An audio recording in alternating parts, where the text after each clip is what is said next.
মুঠোফোনে শেষবার মার্জিয়া কান্তা তার বাবাকে বলেছিলেন ভারতে যাচ্ছি, দোয়া করবেন। এরপর কেটে যায় দিন, সপ্তাহ, মাস, কিন্তু মার্জিয়া কান্তা ফেরেন না। মেয়ের কোনো খোঁজ না পেয়ে বাবা সোহরাব হোসেন যান জামাতা শহীদুল ইসলামের কাছে। জবাব আসে ভারতে সড়ক দুর্ঘটনায় মারা গেছেন মার্জিয়া কান্তা। কিন্তু কোথায় দুর্ঘটনা, লাশ কোথায়, এসব প্রশ্নের কোনো উত্তর মেলেনি।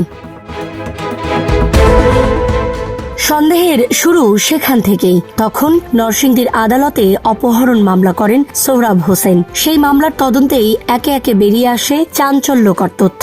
ভারতে নয়, কান্তাকে হত্যা করা হয়েছে পটুয়াখালীর কুয়াকাটার একটি হোটেল কক্ষে। পারিবারিক কলহের জেরে এক সহযোগীকে নিয়ে স্বামী শহীদুল ইসলাম পরিকল্পিতভাবে মার্জিয়া কান্তাকে শ্বাসরোধে হত্যা করেন। এরপর লাশ লুকিয়ে রাখেন বক্স খাটের ভেতরে। এরপর দুজনই হোটেল থেকে পালিয়ে যান। 2 দিন পর সেই লাশ পান হোটেলের মালিক ও কর্মীরা, কিন্তু তারাও পুলিশকে জানাননি কিছু।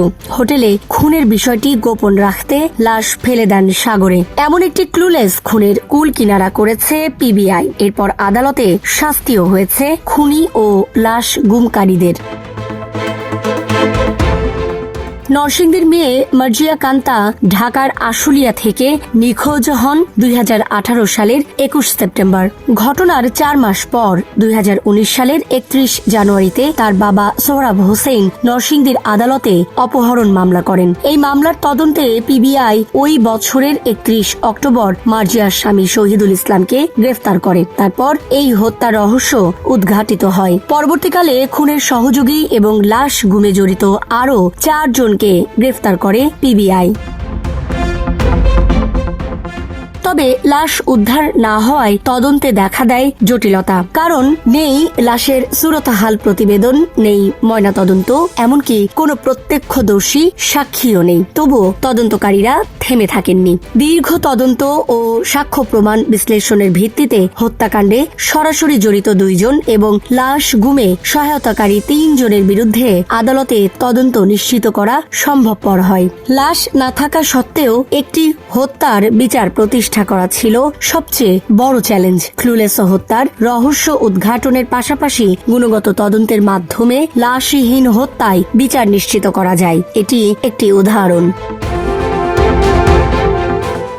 সোহরাব হোসেন মামলা করার 2 মাস পর 2019 সালের এপ্রিল মাসে তদন্ত শুরু করে পিবিআই। তখন প্রযুক্তিগত তদন্তে দেখা যায় 2018 সালের 21 সেপ্টেম্বর নিখোঁজ হওয়ার সময় মার্জিয়া কান্তা ও তার স্বামী শহীদুল ইসলাম শরীয়তপুরে একটি আবাসিক হোটেলে ছিলেন। এরপর ওই এলাকার সব আবাসিক হোটেলের খোঁজ নেওয়া হয়। একটি হোটেলের রেজিস্টারে দেখা যায় তারা 21 সেপ্টেম্বর ওই হোটেলে অবস্থান করেছিলেন। এ সময় তাদের সঙ্গে একটি হোটেলে ছিলেন শহীদুল ইসলামের বন্ধু মামুন মিয়া। পরবর্তীকালে আরও তথ্য সংগ্রহ করে দেখা যায় শরীয়তপুর থেকে তারা পটুয়াখালীর কুয়াকাটায় চলে যান। তখন পিবিআই এর কর্মকর্তারা নিশ্চিত হন মার্জিয়া কান্তা ও তার স্বামী শহীদুল ইসলাম ভারতে যাননি।